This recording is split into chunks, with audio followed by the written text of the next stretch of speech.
sent my older brother and I here first. We're in Thailand. I was born in Taiwan, but my dad had a job in Thailand. He was a chemical and instrumentation engineer, incredible engineer. And his job was to go start an oil refinery. And so we moved to Thailand, lived in Bangkok, 1973, 1974 timeframe. And all of a sudden, one day, there were tanks and soldiers in the streets. And my parents thought, probably isn't safe for the kids to be here. And so they contacted my uncle. My uncle lives in Tacoma, Washington. We had never met him. And my parents sent us to him. How old were you? I was about to turn 9, and my older brother almost turned 11.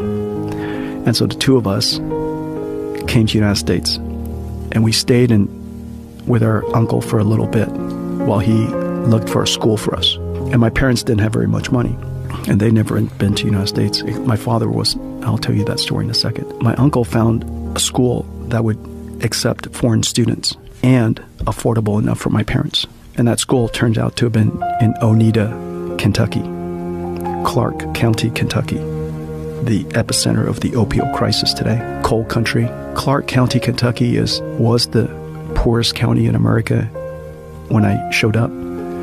It is the poorest county in America today.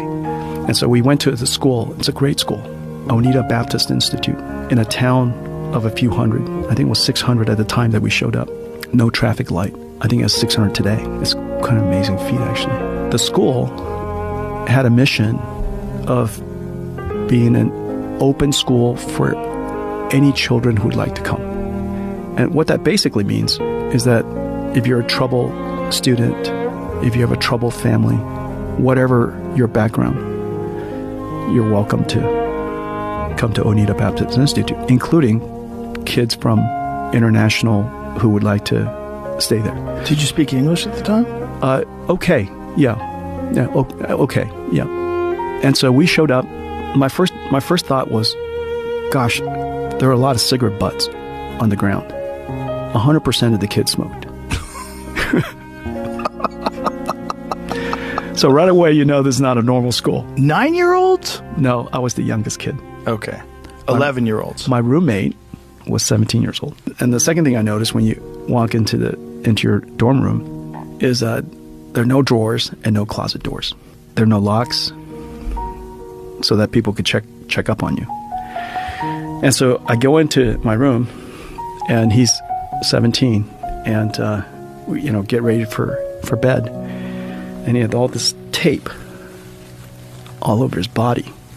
And turned out he was in a knife fight, and he's been stabbed all over his body, and these were just fresh wounds. Whoa. And the other kids were hurt much worse. And so he was my roommate, the toughest kid in school, and I was the youngest kid in school. And so we were there for a couple of years. Every kid had chores. My older brother's chore was to work in the tobacco farm. So they raised tobacco so that they could raise some extra money for the school, kind of like a penitentiary. Wow. And my job was just to clean the dorm. And so I was 9 years old. I was cleaning toilets, and for a dorm of 100 boys, I cleaned more bathrooms than anybody. And I just wish that everybody was a little bit more careful, But anyways, I was the youngest kid in school. My memories of it was really good, but it was a tough town. Sounds like. Yeah, town kids, everybody had knives.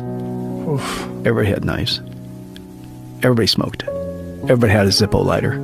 Probably the only thing that really breaks my heart about that experience